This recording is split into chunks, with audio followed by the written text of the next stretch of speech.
Hello guys, welcome to my YouTube channel. Today we'll be discussing about partograph. So without any further delay, we'll get into the topic.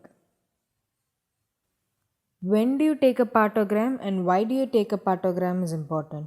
When, as in whether it's in the active phase or the latent phase or both. So we now what we are following is we're taking the active phase, not in the latent phase. Initially, WHO plotted a graph which includes both the latent and active phase, but the drawback is latent phase was very variable. In nulliparous women, it will be around 12 hours and average, okay? And in multiparous, it will be around 8 hours, and sometimes it might be prolonged in few cases, either due to epidural or post cervical dilatation. So, for that reason, they started from the active phase. What is active phase? Latent phase is less than 4 centimeter dilation, whereas active phases with the more than 4 centimeter cervical dilatation is when the active phase starts. The graph which was given before was Friedman curve, and it included the latent phase, which is a slow phase, and active phase which has a slope. Now WHO changed the graph to modified WHO partogram. The current graph you're using is modified WHO partogram. These are the basics. So why we are doing a partogram? We are going to understand the progression of the labor, maternal well-being, fetal well-being, and also the drugs given during the labor. Now I'm going to explain in detail about the partogram and how do you interpret it. First and foremost thing, you have the name of the patient, gravida, para, hospital number, date of admission, time of admission. Ruptured membrane is important because you will know whether you have to observe and wait for the cervical dilatation to continue or you're going to do an artificial rupture of membrane or not. Okay. Now, first part of the partogram, the topmost one will be the fetal heart rate and inner fluid and molding. So, fetal heart rate. In few textbooks, it's given as 110 to 160 is the normal range, and few textbooks follow 100 to 180. According to your textbooks, follow that. And fetal heart rate is plotted every 30 minutes. You see the small box, this small box corresponds to every 30 minutes. As the woman comes to you, what you're going to do first, you're going to plot every half hourly. Every half hourly, you're going to plot, for example, it's around 130, then 140, then again 130, then something, okay? So you're going to plot every half hour. Then the amniotic fluid monitoring, where you're going to see the color of the amniotic fluid. Amniotic fluid is monitoring color of the amniotic fluid. Why do you need the color? Whether it is clear or blood stained or meconium stain. Clear means we'll mark it as C, and blood stained as B, and M is meconium stained as M. So intact membranes you'll mark it as I. Okay. For example, if it's clear, then you're going to mark C, C, C, and if it's blood stained, it's B, and if it's meconium stain, M. Okay. Then in molding, see, the suture lines are not fixed in the fetus yet. So during the descent, it can either go for opposition or overlap or grade 3 molding. 0 refers to free and no molding. 1 refers to opposed. 2 refers to overlapping but reducible, and 3 refers to overlapping and irreducible. So according to that, you will mark as 0 or +1 or +2 or +3. Okay, depends. So now the first thing is done. Now we are going to see the most important part of this graph, where we are going to see the cervical dilatation and the descent of the fetus. One important thing for before starting is, for cervical dilatation you're going to mark it as a X, and descent of the baby you're going to mark it as a O or a circle. So where are we starting? Why is the alert line from 4 centimeter? We already know that we are going to start from the active phase, not the latent phase. Active phase means more than 4 centimeter dilatation. Suppose the mother comes to the hospital with the cervical dilatation of 5 or 6 centimeter, 5 centimeter for example, you're going to start from here, not here.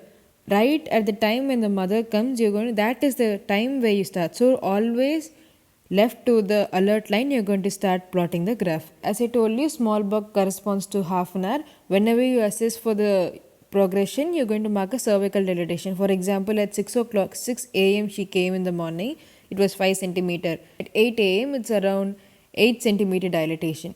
So initially she came with a 5 centimeter and now she's 8 centimeter dilated. It's a good progression. It's a fast progression. So fast progression, you can see it lies before the alert line. If it goes after the alert line, as in she came with a 5 centimeter dilatation, you check it in 8 o'clock and she's still 5 centimeter dilatation. You check it 10 o'clock, she's still around 6 centimeter dilatation. So you see that she has a slow progression, very slow progression.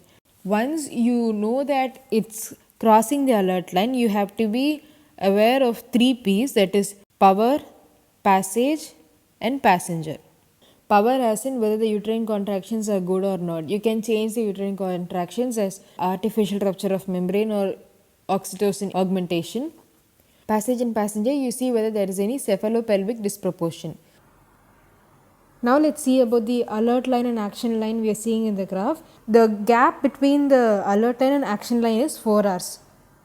If the progression crosses more than 4 hours, once it crosses the action line, you're going to see reassess the women, how is her uterine contractions, whether the baby is in the occipito-posterior position, cephalopelvic disorder is there or not, and you do vacuum or cesarean section with respect to that. Filford and Castle came up with the idea of alert and action line, which is very useful. This is to assess the progress of the labor. Okay. One more parameter is the rate of cervical dilatation. We already discussed this before. In nulliparous it will be 1.2 cm per hour and in multiparous it will be 1.5 cm per hour. If it's lower than this, you again think of the 3 P's. Okay. That is power, passage and passenger. As I have already told, the small box corresponds to 30 minutes and the large box corresponds to 1 hour. Now let's discuss about this descent of the fetal head. See, descent of the fetal head, we are going to assess with respect to the station at which the fetal head is present. Station has different values, which is from -4 to +4 station. So again -4, -3, -2, -1, 0, 1, 2, 3 and 4. So how we are going to assess which station it is, we are going to see with respect to the ischial spine in the maternal pelvis and biparietal diameter in the fetus head. Biparietal diameter extends from one parietal boss to the other parietal boss. If it's present right at the level of the ischial spine, it means it's 0. 1 centimeter above will be -1 and 1 centimeter below will be +1. So again, with a centimeter of difference, we are going to grade it as 1, 2, 3 or 4 or -1, -2, -3, -4. In this, -1, -2, -3 and -4 are the ones which we are going to plot in the graph, because after 0 it's going to be the descent of the head. So for example, at the time of admission, the fetal head is at -4 station. After you check after 2 hours and it's -2, and then you check it after 2 hours, it's 0, which means the woman is almost ready for the delivery. So this is how the fetal head station is marked in the descent of the head. Then below you see that we already know that small box corresponds to minutes and 30 minutes and large box corresponds to 1 hour. So with respect to hours, at the time of admission, we start counting as 1, 2, 3 and 4 and 5, 6. Time with respect to what time she came, 6 am, 7 am, 8 am or 9 am, etc. Okay. Then we are going to see again, this is another important parameter to see how the woman is progressing through the labor. This is contractions per 10 minutes. So every 30 minutes you are going to measure contractions per 10 minutes, how much value is coming. So how you are going to plot in this, you see a lot of boxes. How you are going to plot? You are going to plot with respect to, see that each box corresponds to 1 contraction, 2 contraction, 3 contractions, 4 in the vertical order. So if it's mild, we are going to mark it in dots. If it's moderate, we are going to mark it in lines, shaded lines, and if it's good contraction, then completely shaded. Okay. So how do you know what is mild? Mild is less than 3 per 10 minutes, lasting for 20 seconds. Whereas moderate is less than 3 per 10 minutes, lasting for 20 to 40 seconds, and good is more than 3, lasting for 40 seconds. So that's how we are going to plot. So at the time of admission, for example, she has 3 contractions per minute, which is lasting for 20 seconds or less than 20 seconds. Then it's going to be dotted boxes in 1, 2, 3 contractions. Then again you're going to mark moderate, and after some time it's progressing good, it's good contraction. For example, if she is having moderate contractions for more than 4 hours, you're going to check for the ruptured membranes or not. If there is ruptured membrane already present, well and good. If it's not, then you're going to do artificial rupture of membranes. Then you're going to infuse oxytocin, which will again oxytocin augmentation, and at the time of oxytocin you're going to start this much units of oxytocin was administered and how her contractions is, you're going to mark with respect to that. If it increases, it's good. Then if you see any progress in the contractions, then the oxytocin is working. Then after that you're going to see the drugs and IV fluids administered, and then finally it's all the maternal well-being. So far we saw the fetal well-being and the progression of the labor. Now we're going to see the maternal well-being, where you check the pulse, BP, temperature and urine examination. Pulse is where you mark with a dot, and BP is you mark with a range.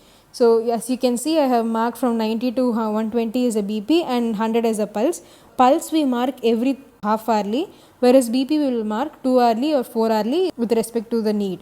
Okay, and finally we are going to see an example. Patient's name is Kamala Nair, gravida 2 para 1+0, hospital number, okay, date and time of admission is noted, and the period of gestation and ruptured membranes since when, these all are noted. Okay, you see the first part is the fetal heart rate, which is between the normal range, which is around 110 to 160. Then amniotic fluid, everything is clear, and you can see the alert line and action line, which is parallel lines, and the progression of the labor is marked. Cervical dilatation progression is marked before the alert line, which means she has a good progression. So that is fine. And also the descent of the fetal head is also in the normal range. Then initially she had weak contractions, then moderate, then good contractions. And since she had a good contraction, there is no need to administer oxytocin or any IV drugs or no other complications. That's it. Then you're going to see the temperature and urine examination, as in protein, acetone, glucose, and the volume of the urine are assessed. This is a superficial idea about the partograph. More information I'll be covering in the future videos. Hope you like this video and share with your friends if you think it's worth watching. Thank you guys for watching. Do like, share and subscribe.